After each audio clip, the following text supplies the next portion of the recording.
पूर्वी और उसकी सबसे अच्छी दोस्त मालविका अभी अभी स्कूल बस से उतरकर जल्दी जल्दी एक ऑटो में बैठी थीं।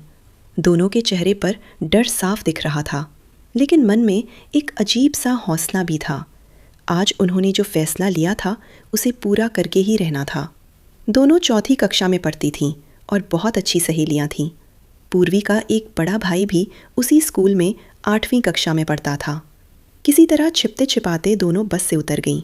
बस कंडक्टर ने मालविका से पूछा भी, अरे तुम्हारा स्टॉप तो आगे है और तुम्हारा भाई तो बस में ही बैठा है, तुम यहाँ क्यों उतर रही हो?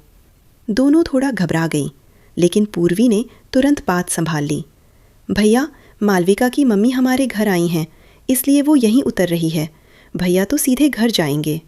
इतना कहकर दोनों जल्दी से बस से उतर गईं और पास के एक घर में छिप गईं, जब तक कि बस वहाँ से चली नहीं गई। बस जाते ही मालविका की घबराहट बाहर आ गई। अब क्या होगा पूर्वी? मुझे बहुत डर लग रहा है। अगर हम पकड़े गए तो? अच्छा हुआ भैया ने हमें देखा नहीं, वरना आज फिर मम्मी से डांट पड़ती। पूर्वी ने उसका हाथ पकड़ा। डर मत, हम सही सलामत पहुंच जाएंगे। तुमने अपने नाना जी से बात कर ली थी ना? हाँ, मालविका बोली। उन्होंने कहा है वो हमारा इंतज़ार कर रही हैं, सब ठीक कर देंगे। दोनों ने एक ऑटो रोका और बैठ गईं। ऑटो वाले ने पूछा, कहाँ जाना है? पूर्वी ने कहा, भैया बजरिया वाले ट्रेन स्टेशन के पास उतार देना। ऑटो वाले को कुछ अजीब लगा। स्कूल ड्रेस में 2 छोटी लड़कियां बैग लेकर स्टेशन जा रही थीं। उसने पूछा, स्कूल ड्रेस में क्यों हो? स्टेशन क्यों जाना है? मालविका तो डर से चुप हो गई, लेकिन पूर्वी ने फिर बात संभाली। भैया, मेरी सहेली का घर वहीं है और मेरी मम्मी भी वहीं गई हैं। हम गलती से यहाँ उतर गए।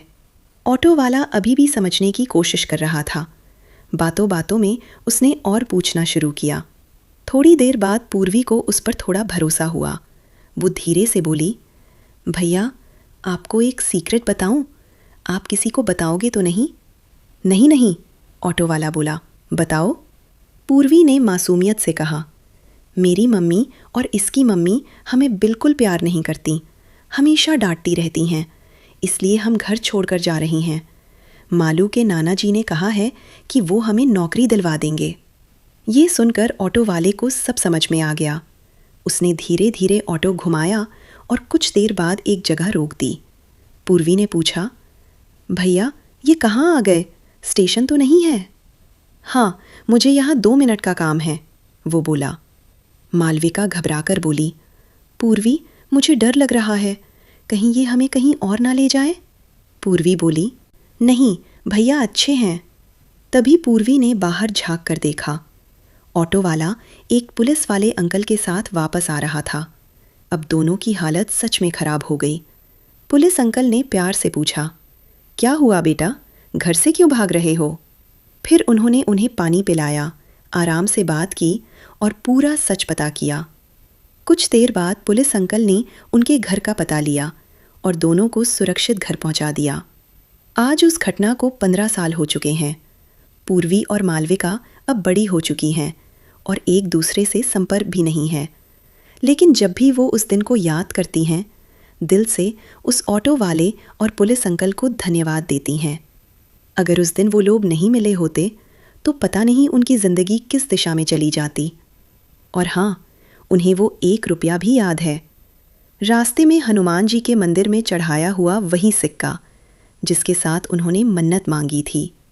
हनुमान जी प्लीज़ हमारे साथ रहना। उस समय घर पहुंचने के बाद उनका विश्वास थोड़ा डगमगा गया था, लेकिन आज उन्हें पूरा यकीन है, हनुमान जी ने उनकी मन्नत सच में सुन ली थी, वो भी सिर्फ 1 रुपए के सिक्के से।